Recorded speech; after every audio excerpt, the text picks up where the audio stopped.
श्री शिवाय नमस्तुभ्यम। ओम नमः शिवाय। आज आप इस वीडियो में सुनेंगे शिव महापुराण कथा का 42वां अध्याय। तो भगवान शिव और माता पार्वती का ध्यान करते हुए इस पावन कथा का श्रवण करते हैं। व्यास जी बोले, हे सनत कुमार जी, अब आप मुझे बाड़ासुर को शिव जी के द्वारा अपना गढ़ बनाने की कथा सुनाइए। तब व्यास जी की इच्छा पूरी करने हेतु सनत कुमार जी ने कहना आरंभ किया। वे बोले, हे महामुने, जैसा कि आप जानते ही हैं कि ब्रह्मा जी के ज्येष्ठ पुत्र वे मरीचि हैं और उनके पुत्र महामुनि कश्यप भी ब्रह्मा जी के परम भक्त थे।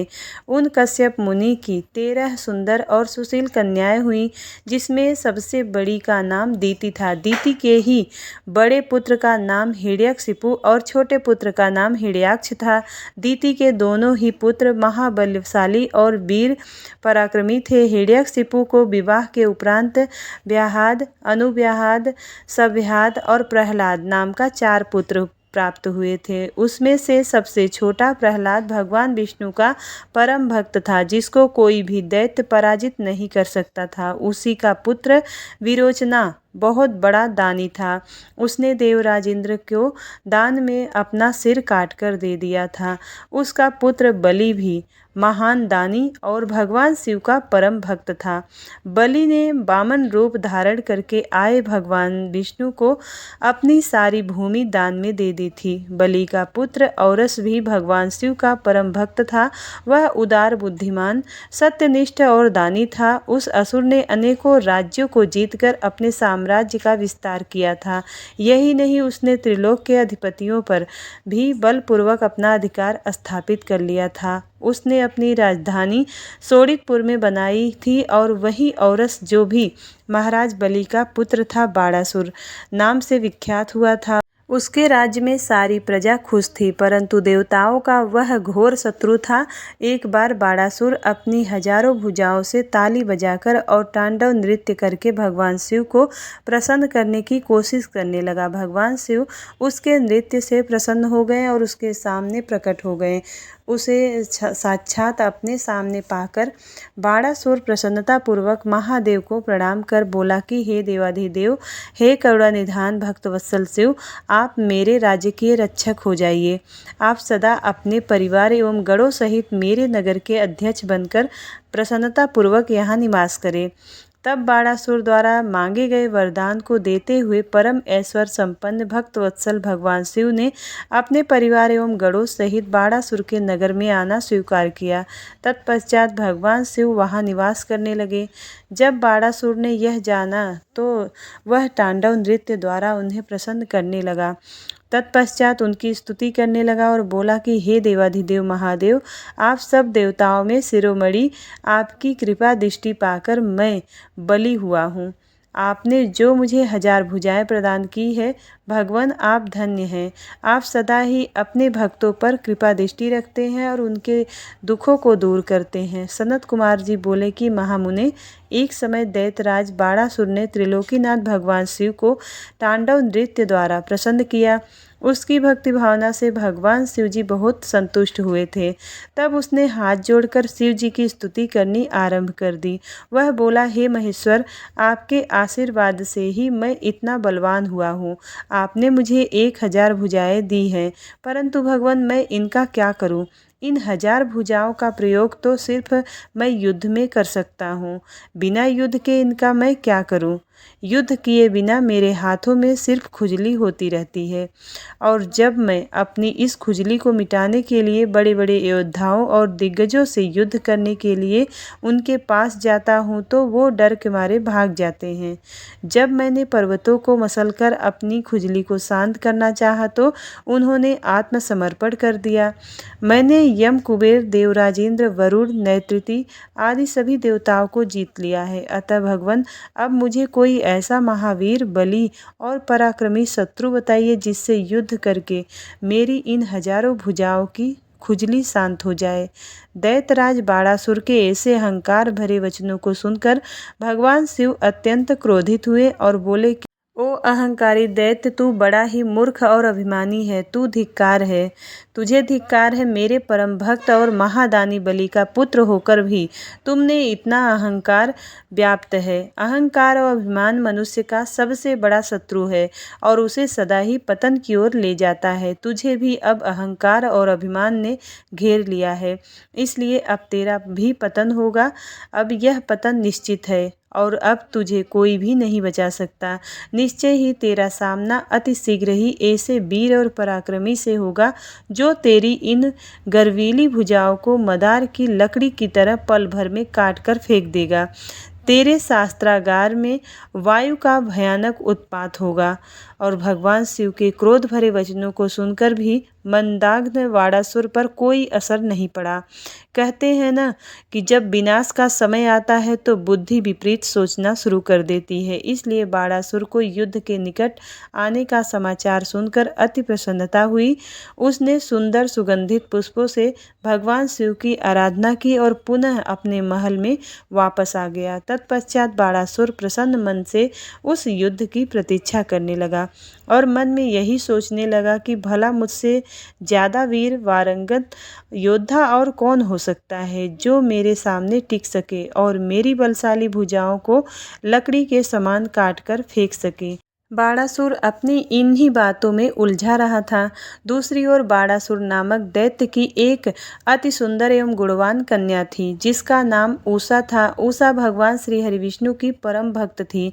एक दिन उषा वैशाख मास में श्रृंगार से सुसज्जित हो रात्रि को विष्णु भगवान की पूजा अर्चना करने के पश्चात अपने कक्ष में विश्राम कर रही थी। तब उसे देवी पार्वती की शक्ति के फलस्वरूप सपने में भगवान श्री कृष्ण के पौत्र अनिरुद्ध के दर्शन हुए। तब दिव्य माया के वशीभूत उषा को अनिरुद्ध को देखकर बड़ी प्रसन्नता हुई और मन में ही वह उन्हें हृदय दे बैठी। जब सुबह वह जागी तो उसे उसी सुदर्शन युवक का स्मरण हो आया और वह उसके ध्यान में खो गई। जब उषा इस प्रकार से सपने में दिखाई दिए उस सुंदर युवक के ध्यान में खोई हुई थी, उसी समय उषा के प्रिय सखी चित्रलेखा उसके कक्ष में आई और अपनी सखी की ऐसी स्थिति देखकर उसने इस बारे में पूछा। तब उषा ने सारी बातें बता दी और कहा कि तुम्हें उस युवक को कहीं से भी ढूंढकर मेरे पास लाना है। यदि तुमने ऐसा नहीं किया तो मैं अपने शरीर का त्याग कर दूंगी। अपनी प्रिय सखी उषा के ऐसे वचन सुनकर चित्रलेखा को बहुत दुख हुआ और वह बोली, सखी ऐसी बातें मत करो। भला तुम ही बताओ कि मैं उस पुरुष को कहाँ से लेकर आ सकती हूँ जिसे मैंने कभी देखा नहीं है और जिसके बारे में मैं कुछ जानती भी नहीं हूँ। पहले तुम मुझे बताओ कि वह है कौन और कैसा दिखता है, तभी मैं तुम्हारी मदद कर सकती हूँ। सखी, मैं तुम्हारे वादा करती हूँ कि वह पुरुष जहाँ भी होगा मैं उसका अपहरण करके तुम्हारे पास ले आऊँगी और तुम्हें खुशी से देने की कोशिश करूँगी। अपनी सहेली चित्रलेखा की बातें सुनकर उषा को बहुत संतोष हुआ। जब चित्रलेखा ने वस्त्र के पर्दे पर अनेक देवताओं, दैत्यों और गंधर्वों, सिद्धों, नागों और यक्षों के चित्र बना बनाकर उषा को दिखाए, परंतु उषा ने सबके लिए मना कर दिया। तब चित्रलेखा ने मनुष्यों के चित्र बनाने शुरू कर दिए। अब उसने सूर, वासुदेव, राम, कृष्ण और अनेक पुरुषों के चित्र बना दिए, परंतु उषा ने हाँ नहीं कहा। तब चित्रलेखा ने नरश्रेष्ठ प्रद्युम्न नंदन अनिरुद्ध का चित्र उकेरा, जिसे देखकर उषा का सिर लज्जा से आवर्त हो गया। अब उसके चेहरे पर लाली छा गई, वह खुशी से झूम उठी। उषा बोली, हे प्रिय चित्रलेखा, रात को जिसने मेरे स्वप्न में आकर मेरे मन को चुराया है वह यही है। मुझे इनसे मिलना है। तुम इन्हें अतिशीघ्र ही मेरे पास ले आओ, वरना मुझे चैन नहीं आएगा। अपनी प्रिय सखी उषा के अनुरोध पर चित्रलेखा ज्येष्ठ कृष्ण पक्ष की चतुर्थी की रात को द्वारका नगरी गई और वहां राजमहल से अनिरुद्ध को ले आई। अनिरुद्ध को सामने पाकर उषा हर्ष से फूली न समाई और तुरंत उसके गले से लग गई। जब इस प्रकार देवी उषा ने अपने प्रियतम अनिरुद्ध को साक्षात अपने सामने पाया तो वह खुशी से से झूम उठी और उनके गले से लग गई। तब उनके कक्ष के बाहर तैनात द्वारपालों ने अंदर झांका और उषा अनिरुद्ध को इस प्रकार देखकर उनकी इसकी शिकायत दैत्यराज बाणासुर से की। द्वारपाल बोले कि महाराज, आपकी कन्या के अंतःपुर में एक पुरुष घुस आया है और वह आपकी कन्या से प्रेमालाप कर रहा है। महाराज, आप वहां चलिए और देखिए कि वह कौन है। आपकी आज्ञा होने पर ही हम सब मिलकर उसे उसकी घृष्टता का दंड देंगे। इस प्रकार द्वारपालों से अपनी कन्या के विषय में सुनकर दैत्यराज बाणासुर को बहुत क्रोध आया और उसे आश्चर्य भी हुआ। वह तत्काल उनके साथ चलने को तैयार हो गया। सनत कुमार जी बोले कि हे व्यास जी, जब दैत्यराज बाणासुर के द्वारपालों ने उसके पास जाकर उनकी कन्या उषा के कक्ष में किसी पुरुष के होने की सूचना दी तो वो आश्चर्यचकित हुए और वह स्वयं वहां आ गए। तब क्रोधित बाणासुर ने उषा के साथ अनिरुद्ध को देखा। अनिरुद्ध बहुत सुंदर और बलशाली नवयुवक था। क्रोधित बाणासुर ने अपने सैनिकों को अनिरुद्ध को मारने की आज्ञा दी। जैसे ही बाणासुर ने उन सैनिकों ने अनिरुद्ध पर हमला किया, उसने देखते ही देखते उन सैनिकों को मौत के घाट उतार दिया। जब बाणासुर ने अपने सैनिकों को इस प्रकार मरते हुए देखा, तब उसे समझ में आ गया कि यह पुरुष बड़ा वीर और पराक्रमी है, जिसने अकेले ही इतने बलशाली सैनिकों को पल भर में ही ध्वस्त कर दिया है। तब बाणासुर ने स्वयं उससे युद्ध करने का निश्चय किया और अपनी विशाल सेना को भी बुला लिया। अब फिर क्या था, अनिरुद्ध और बाणासुर के बीच बड़ा भयानक युद्ध होने लगा। तब वीर अनिरुद्ध ने दैत्यराज बाणासुर को निशाना बनाकर एक दिव्य शक्ति छोड़ी, जिससे बाणासुर को भयानक चोट पहुंची और चोट खाकर समझ आ गया कि इस महाबली और पराक्रमी मनुष्य को सीधे सीधे युद्ध द्वारा हराना असंभव है। यह सोचकर बाणासुर ने अपनी राक्षसी माया का सहारा लिया और उसी क्षण में वहां से अंतर्ध्यान हो गया। एकदम अचानक से जब दैत्यराज सामने से गायब हो गया तो अनिरुद्ध को बहुत बड़ा आश्चर्य हुआ। वह घूम घूम कर इधर उधर बाणासुर को तलाश कर रहा था कि बाणासुर ने छल पूर्वक अनिरुद्ध को नागफांस में बांध दिया और अपने सैनिकों को आदेश दिया कि इसे ले जाकर किसी अंधे कुएं में ढकेल दो ताकि यह जिंदा ही न बचे। अपने स्वामी दैत्यराज बाणासुर का आदेश सुनकर कुंभांड बोला कि हे दैत्येंद्र, युद्ध और पराक्रम में तो यह भगवान विष्णु के समान है और साहस में शशिमौली के समान है। इस प्रकार नागफांस में बांधकर भी यह डर नहीं रहा है और पुरुषार्थ की बातें कर रहा है। फिर वह अनिरुद्ध से बोले कि हे मूर्ख बालक, तू महाबली है, दैत्यराज बाणासुर से अपनी समानता क्यों करता है? तू उनके सामने झुककर उनसे माफ़ी मांग ले और अपनी हार मान ले। वे निश्चय ही तुझे क्षमा कर नागफांस से मुक्त कर देंगे। दैत्यराज बाणासुर के उस सेवक के वचनों को सुनकर अनिरुद्ध क्रोधित होकर बोला कि ओ दुराचारी निशाचर, शायद तुम क्षत्रिय धर्म के बारे में कुछ पता नहीं है। शूरवीर के लिए युद्ध में पीठ दिखाना मरने से भी बढ़कर है। मैं इस अधर्मी से माफ़ी मांगने से अच्छा युद्ध में लड़ते हुए प्राण त्यागना पसंद करूंगा, परंतु इस अभिमानी के आगे बिल्कुल नहीं झुकूंगा। यह सुनकर दैत्येंद्र बाणासुर का क्रोध 7वें आसमान पर जा चढ़ा। इससे पूर्व कि वह कुछ करता आकाशवाणी हुई, बाणासुर, तुम भगवान शिव के परम भक्त और महाराज बलि के पुत्र हो। तुम्हें इस प्रकार क्रोध करना शोभा नहीं देता। तुम जानते हो कि भगवान शिव सत्वगुण, रजोगुण और तमोगुण का आश्रय लेकर ब्रह्मा, विष्णु और महेश के रूप में सृष्टि, भरण पोषण और संहार करते हैं। वे अंतर्यामी और सबके ईश्वर हैं। भगवान अनेक लीलाओं के रचयिता हैं और गर्व को चूर कर देते हैं। वे तुम्हारे गर्व को भी चकनाचूर कर देंगे। आकाशवाणी सुनकर बाणासुर ने अनिरुद्ध का वध करने का विचार छोड़ दिया और अनिरुद्ध को जेल में छोड़कर चला गया। नागफांस में बंधे हुए अनिरुद्ध को बड़ा कष्ट हो रहा था।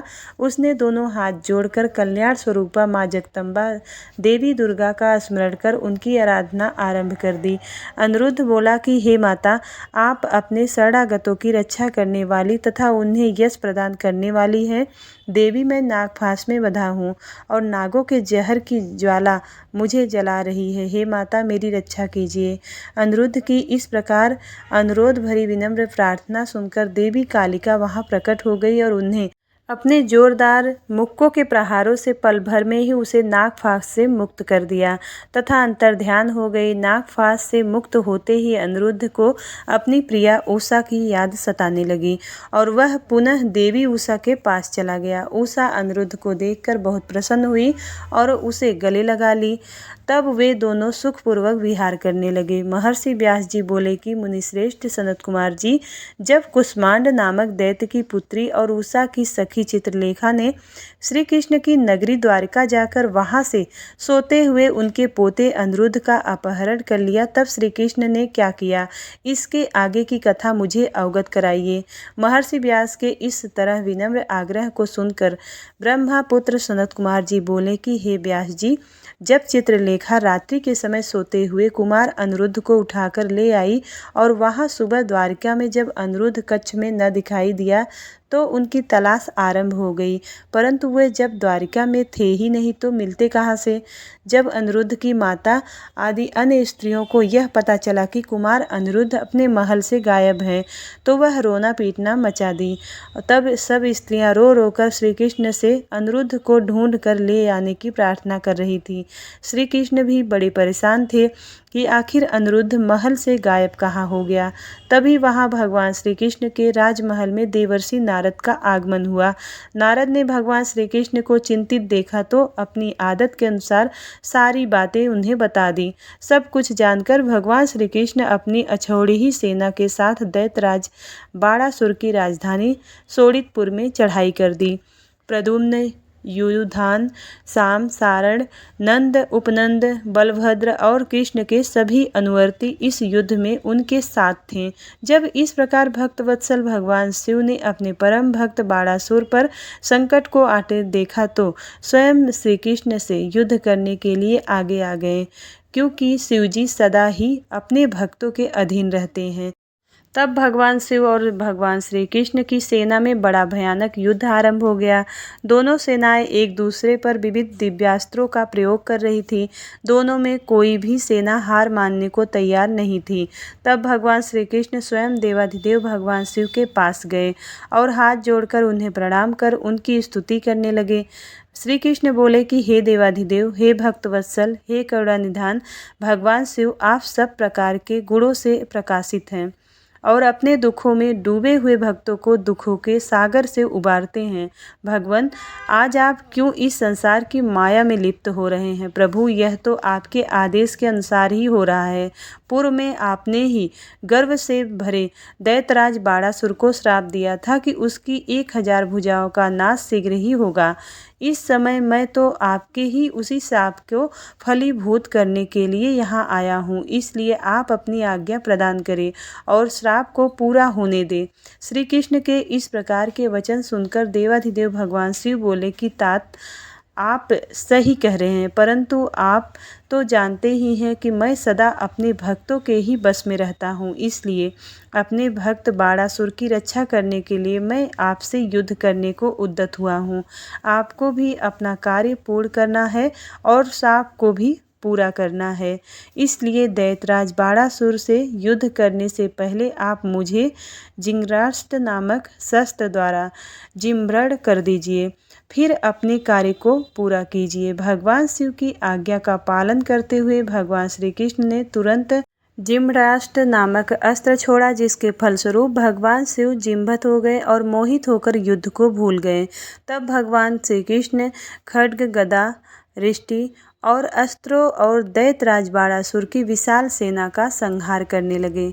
व्यास जी ने सनत कुमार जी से पूछा कि हे ब्रह्मापुत्र सनत कुमार जी, जब भगवान शिव श्री कृष्ण के जिम्भराष्ट्र से मोहित कर दिया गया तब वह वहाँ युद्ध में क्या हुआ? सनत कुमार जी बताएं कि व्यास जी, जब युद्ध भूमि में श्री कृष्ण ने जिम्भराष्ट्र का प्रयोग किया तो देवाधिदेव भगवान शिव अपने शिवगणों सहित मोहित हो गए और संग्राम भूमि में ही सो गए।